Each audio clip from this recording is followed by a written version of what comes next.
Buenos días para todos. Con este nuevo video iniciamos una serie de trabajos que quieren desplegar para ustedes los principios de la pedagogía Waldorf, apoyados en la pediatría y en la medicina antroposófica, como parte de este desarrollo que venimos haciendo de las aplicaciones prácticas que tiene la antroposofía. Hoy vamos a poner el zoom en la pedagogía y en el desarrollo saludable del niño en los primeros años de vida. Este poema de Octavio Paz nos enmarca muy bien este tema de la velocidad y de la lentitud.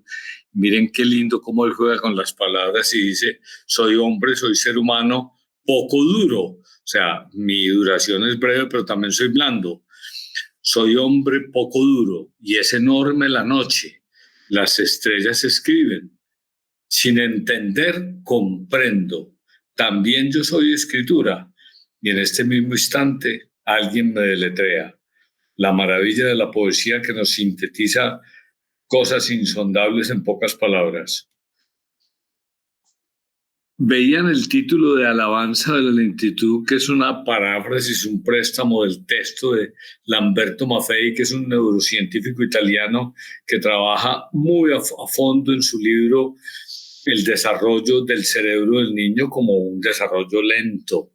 Y miren qué interesante, Carlo Honoré tiene otro texto que se llama Elogio de la lentitud, que habla más allá de esta tendencia mundial que quiere como proponernos ir más despacio en general. Con estos dos textos como telón de fondo empezamos este desarrollo. Justo el libro de Maffei empieza con un relato donde él se está paseando por el Palacio Vecchio en Florencia, y hay un salón que se llama el Salón de los 500, donde en el techo está lleno de estos frescos, ¿sí? Y miren qué curioso, una tortuga con una vela encima, eso es llamativo, ¿no? Y aparece debajo este oxímoron de Cosme I que dice festina lenti, que podríamos traducir al español como apresurados con lentitud. Por eso es un oxímoron, una aparente contradicción con una gran verdad de fondo. Entonces, ¿qué significan esos frescos que pintaron Giorgio Vasari y sus ayudantes en este hermosísimo Palacio Vecchio de Florencia? Aquí en el artesonado, en los laterales, están esas tortugas, aquí no los vemos en detalle. Y según el pensamiento de Cosme I, el príncipe italiano que los mandó pintar, este oxímoron para él significaba: piensa y reflexiona antes de emprender acciones de gobierno, lo cual él había tomado del emperador Augusto, que tenía el mismo lema. Entonces, miren qué interesante. Vamos lento como una tortuga y con la rapidez del viento. Tratamos de conjugar esas dos cosas y finalmente hacemos una alabanza de la lentitud de nuevo. Dice Maffei, entre otras cosas, en un mundo que corre vertiginosamente, con lógica muchas veces incomprensible, se nos plantea de manera pero potente el problema de la lentitud como una meta del pensamiento, también como una meta del camino que vamos a recorrer. Caminar a mayor velocidad, dice Maffei, no equivale a conocer mejor lo que ofrece la vía, y nadie puede llegar antes al final de su propio camino. La primera vez que yo fui a España me ofrecieron irme de Madrid hacia el sur en un tren de esos rápidos, un tren bala. Y yo dije, bueno, y voy a ver algo, y preferí irme en autobuses, en trenes normales, disfrutando del camino a una velocidad distinta, ¿sí? Aquí nos cae muy bien recordar el término latino ocium, que traducimos como ocio en español, y que mire que se opone a negocio. Negocio en el latín etimológicamente es la negación del ocio, la negación de finalmente en los tiempos de pausa, o el negocio en la cultura nuestra es la actividad laboral.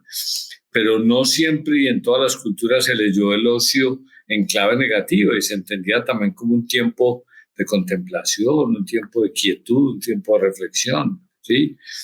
Y sigue diciendo Maffei, cuando la realidad presente se traduce en correr hacia metas poco claras, como escribir tweets o WhatsApp o mensajes de redes, que es lo que hacemos ahora, o enterarnos de las noticias por las redes o por la televisión. Él dice, ahí nos dan ganas de recorrer el tiempo en sentido inverso. huir de la cultura fundamentada en la velocidad, huir de la comunicación solamente visual y regresar, por ejemplo, al ritmo lento del lenguaje hablado y escrito.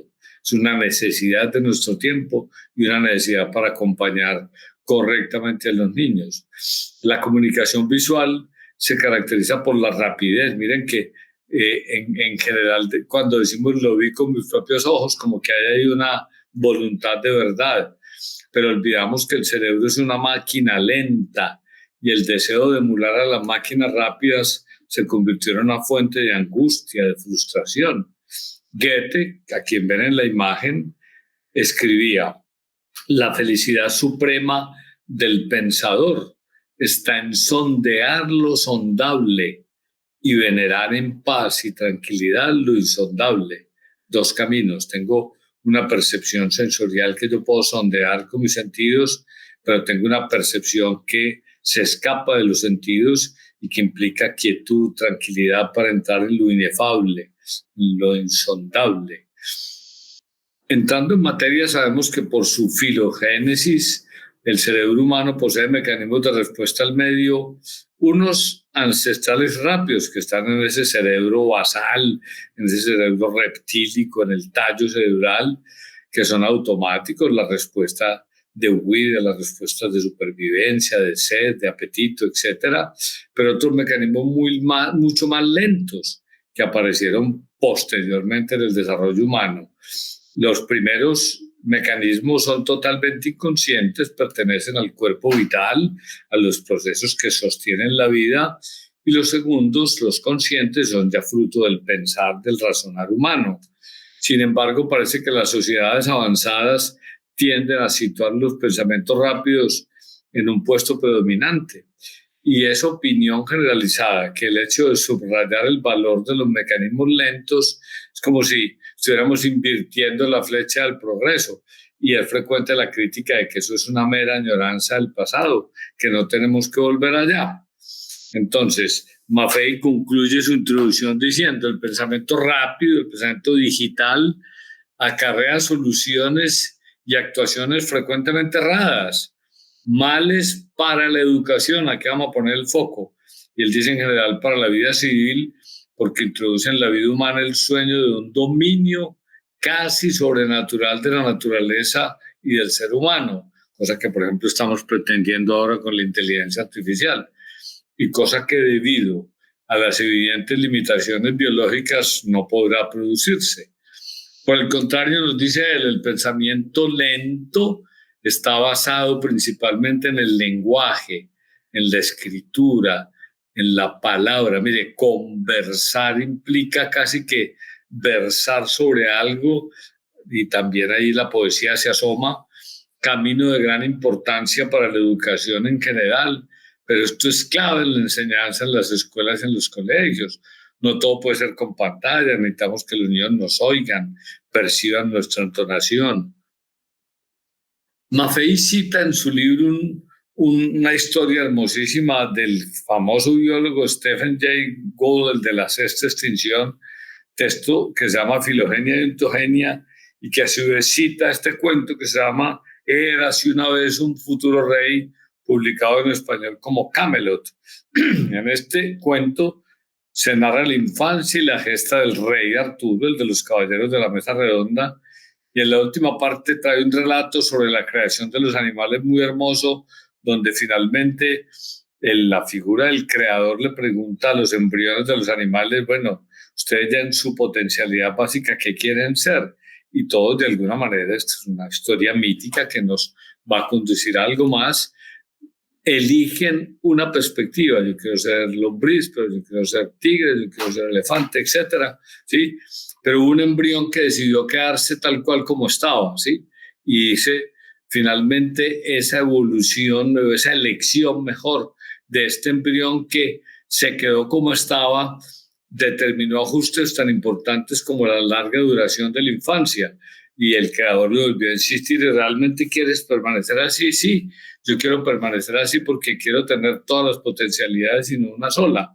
Entonces, eso implica una infancia prolongada que implica realmente cuidado parental muy cercano. Entonces, ese truco de la prolongada infancia nos hace posible un gran cerebro, elemento al que nos vamos a detener enseguida. En efecto, el periodo de mayor plasticidad del ser humano dura bastantes años, dura 9 años, en tanto que el de los animales se puede resolver en semanas, máximo en meses en los animales más complejos, ¿sí? El embrión humano decidió en un acto de enorme valor quedarse tal cual durante una decena de años con el objetivo de formar su cerebro. Miren, estos 4 lóbulos que ven en la figura fueron madurando muy lentamente en un proceso donde el último que madura es el lóbulo frontal, que es el más grande, al que nos vamos a referir ahora, ¿sí? Y justamente en el desarrollo evolutivo, desde la pedagogía Waldorf, se afirma claramente que el cerebro alcanza la madurez, la frontalización total entre los 8 y los 9 años, edad curiosamente que están madurando corazón y pulmón también. Entonces, maduración que coincide la del cerebro también con la maduración de los riñones. Y miren qué interesante. El riñón o los riñones son un órgano simétrico que es como un exilado del sistema neurosensorial. O sea, tiene las mismas cualidades de orden, simetría, todo está estructurado en el riñón. Y es interesante porque biológicamente el primordio del riñón, que se llama pronéfros, estaba ubicado en la región cervical. Aquí lo pueden ver, mire, un feto cuyo extremo caudal, cefálico es este y caudal es este. Miren el pronéfros donde estaba. Luego desciende a lo largo del eje vertebral y se forma un mesonéfros que termina convirtiéndose en un conducto mesonéfro y en el riñón definitivo ya en la vida fetal. Entonces, el cerebro humano se construye lentamente, ¿sí? Y durante la vida embrionaria, en particular los primeros 9, 10 semanas, y luego en la vida fetal. Pero esta construcción en la vida, digamos, de la gestación está dirigida por los genes, pero también por el ambiente del saco amniótico, que ejerce una enorme influencia, ¿sí? Aquí podemos entrar a decir que el cerebro es el asiento del sistema nervioso central, donde viven 3 fuerzas grandes que le dan fundamento al alma del espíritu humano. Esas fuerzas anímicas básicas que nombramos desde la antroposofía como pensar, sentir, y no tenemos el verbo para voluntar, difieren no solo cualitativamente, sino también en sus grados de conciencia. Miren, el pensar y la voluntad constituyen una franca polaridad. Arriba estamos despiertos, abajo dormidos, y en la conceptualización que ponemos en azul, no en vano, alcanzamos el más alto grado de conciencia, la autoconciencia humana. En contraste, las funciones volitivas en general son inconscientes, y el sentir en la respiración está pulsando, está mediando entre estos 2 extremos. El sistema nervioso consiste fundamentalmente en redes de neuronas altamente diferenciadas que se conectan, están entrelazadas por esas estructuras tan lindas que llamamos sinapsis, que tienen que ver con encontrarse. En términos morfológicos podríamos decir que aprender es desarrollar nuevas conexiones interneuronales, pero también disolver otras, porque en el aprendizaje juega un papel enorme el olvido, cosa que no me puedo referir ahora.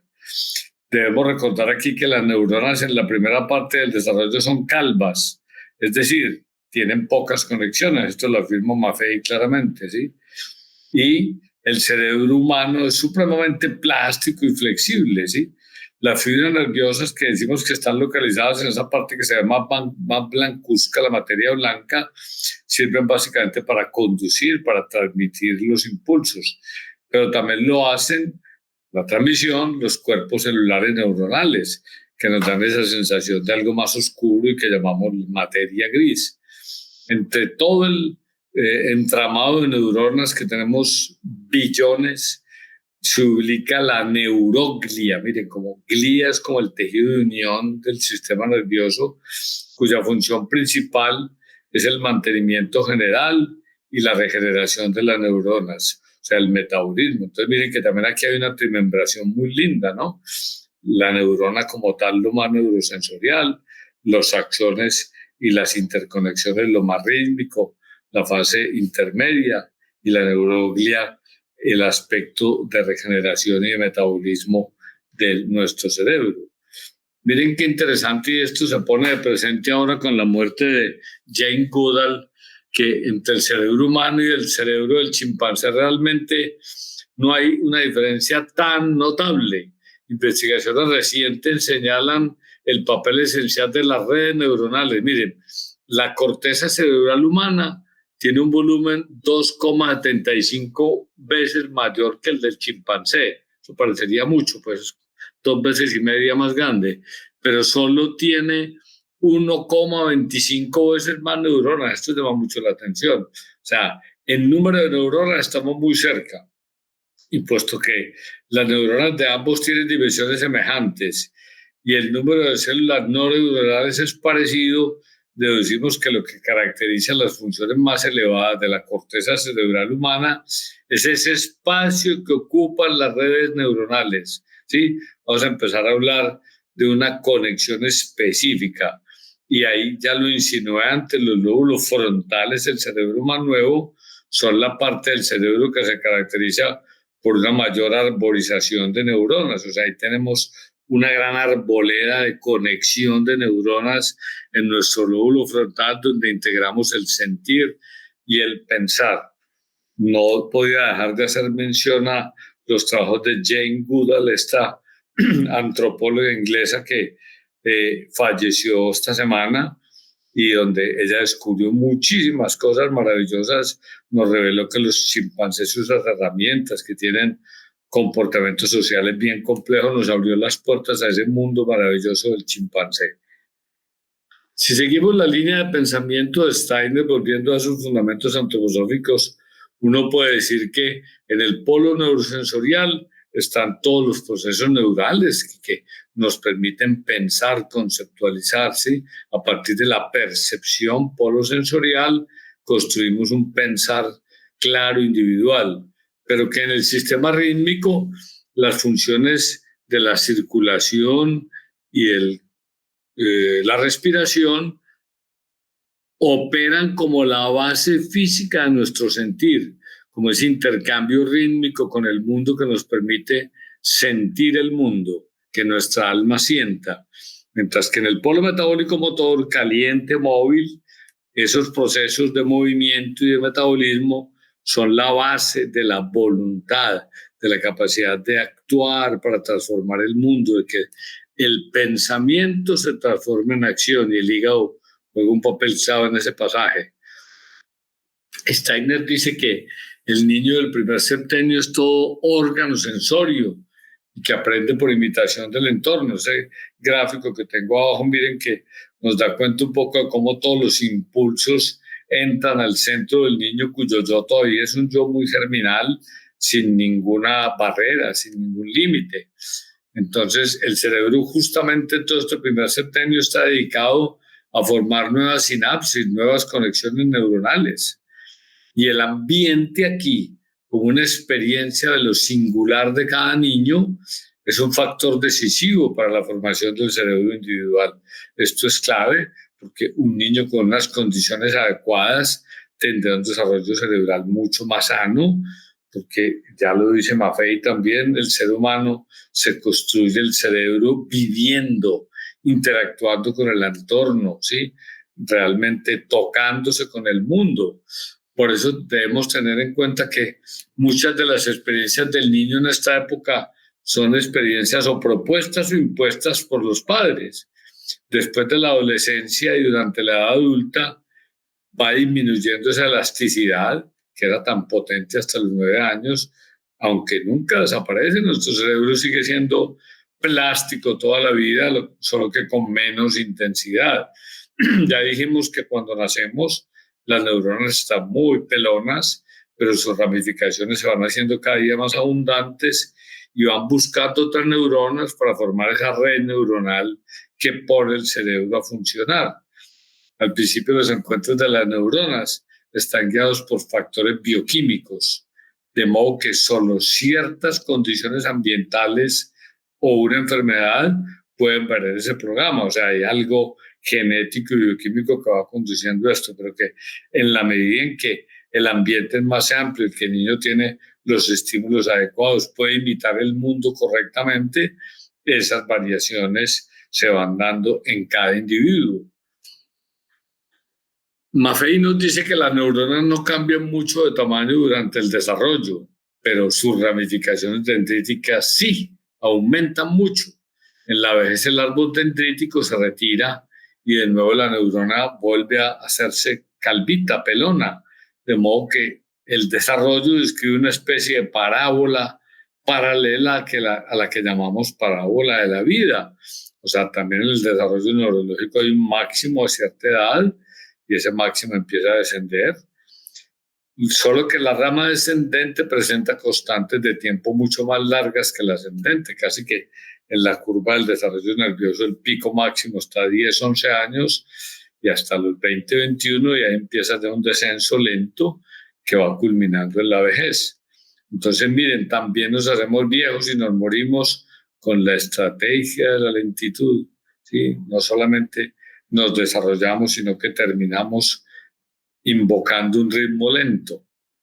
Esta lenta maduración del sistema nervioso humano, que ocupa entre sexta y séptima parte de la vida, nos impone una reflexión sobre la larga duración de la puesta a punto del cerebro humano, sobre todo si pensamos que en el caso, por ejemplo, de una rata con la que hacemos tantos experimentos, ese desarrollo embrionario, esa arborización está culminada en 5 o 6 semanas.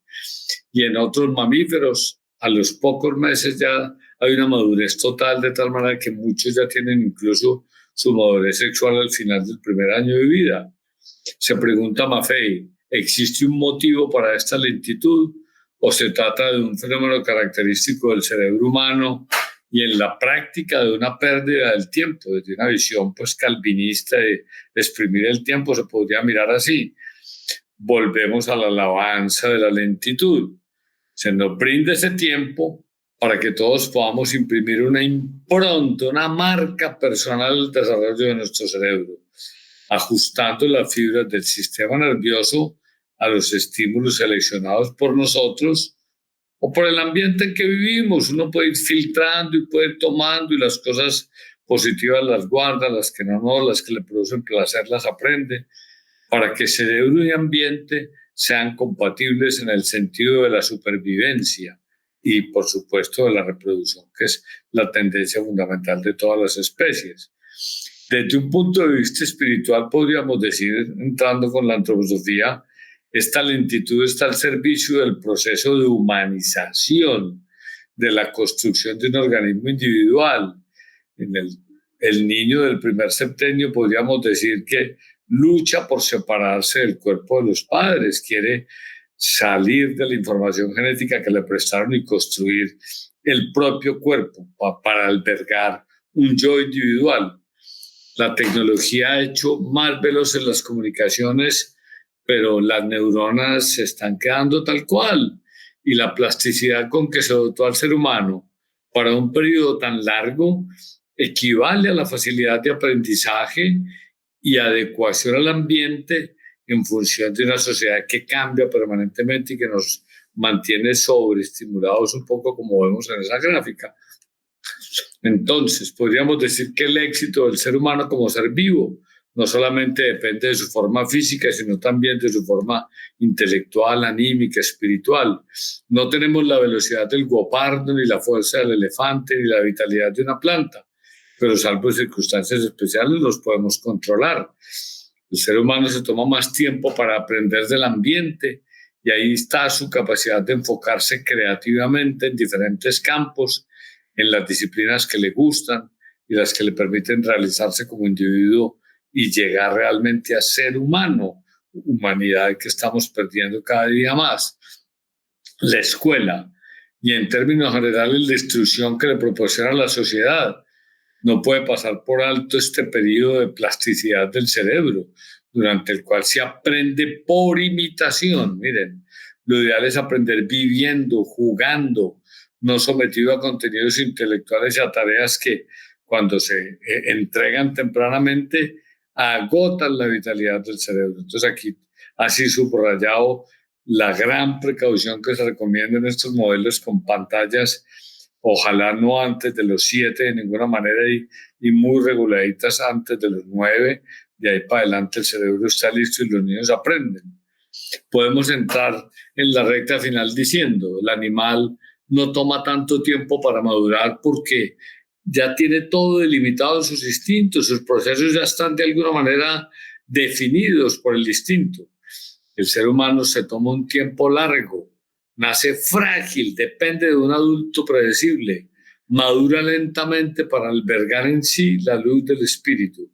Estos detalles de la maduración humana, tan delicados, son respetados por el currículum de la pedagogía Waldorf, que justamente tiene características netamente humanas. Dedicaremos un siguiente video a hablar justamente de la fisiología del desarrollo para ir introduciendo de manera más profunda estos contenidos. Muchas gracias.